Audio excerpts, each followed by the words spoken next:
Audio Jungle.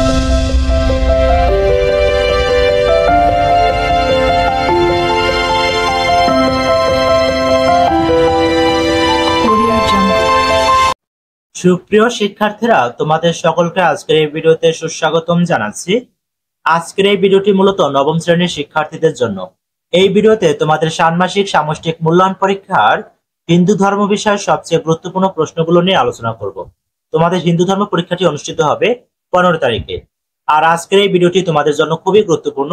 তোমরা অবশ্যই ভিডিওটি না টেনে শেষ পর্যন্ত দেখবে এবং চ্যানেলটিকে সাবস্ক্রাইব করে সাথেই থাকবে। প্রশ্ন: তোমার এলাকায় হিন্দু ধর্ম সংশ্লিষ্ট যেসব লোক উৎসব উদযাপিত হয় সেগুলো সম্পর্কে দলে অথবা জোড়ায় তথ্য সংগ্রহ করো। এরপর নিচের ছকটি এককভাবে পূরণ করো। কাজের ধরন: এটি জোড়ায় কাজ অথবা দলগত কাজ। নমুনা উত্তর: বিভিন্ন হিন্দু ধর্মীয় লোক উৎসবের তথ্য সংগ্রহ করে সেগুলোর প্রধান বৈশিষ্ট্য নিচে প্রদত্ত হলো। লোক উৎসবের নাম যেমন নবান্ন। হেমন্তে ধান কাটার পর অগ্রহায়ণ কিংবা মাঘ মাসে হিন্দুরা উৎসব পালন করে। নবান্ন উৎসবে দেবতা, অগ্নি, ব্রাহ্মণ, প্রতিবেশী, আত্মীয় স্বজনকে নতুন অন্ন নিবেদন করা হয়। নবান্ন উৎসবে পিঠা পায়েস আদান প্রদান, কীর্তন, পালাগান, জারিগান ইত্যাদিতে গ্রাম বাংলা মুখরিত হয়ে ওঠে। 2 নম্বরে গৃহপ্রবেশ। নতুন গৃহে প্রবেশের সময় বিষ্ণু, বাস্তু বা ভূমি, গৃহকর্তার অভিষ্ট দেবতার পূজা করা হয়। এ সময় নান্দিমুখ বৃদ্ধি শ্রাদ্ধের মাধ্যমে পূর্বপুরুষদের আশীর্বাদ কামনা করা হয়।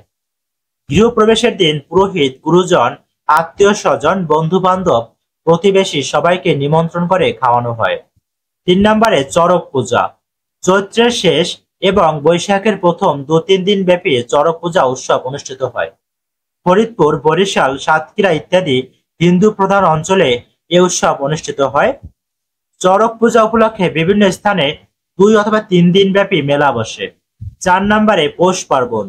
পৌষ পার্বণ বা পৌষেলা একটি শস্য উৎসব। একে পিঠা পার্বণও বলা হয়ে থাকে।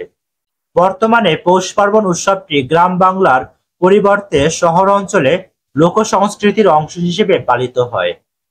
সুপ্রিয় শিক্ষার্থীরা, আজকের এই ভিডিওটি এই পর্যন্তই। তোমাদের যদি ভিডিওটি ভালো লাগে তো অবশ্যই চ্যানেলটিকে সাবস্ক্রাইব করে সাথেই থাকবে। আর ভিডিওটি শেষ পর্যন্ত দেখার জন্য তোমাদেরকে অসংখ্য ধন্যবাদ।